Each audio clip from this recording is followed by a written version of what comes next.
So Wednesday, April 12th.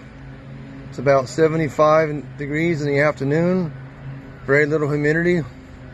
And I thought I'd barbecue some chicken drumsticks, chicken wings, and some sweet potato nuggets I picked up from Walmart.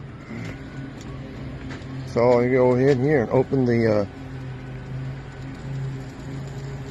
oh yeah.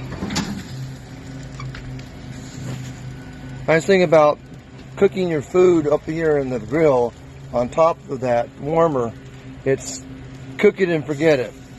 It'll cook just right, being cooked by the charcoal briquettes and the smoking mesquite wood chips. I gotta close it up now. Keep that heat in and keep that smoke rolling. Adios, muchachos.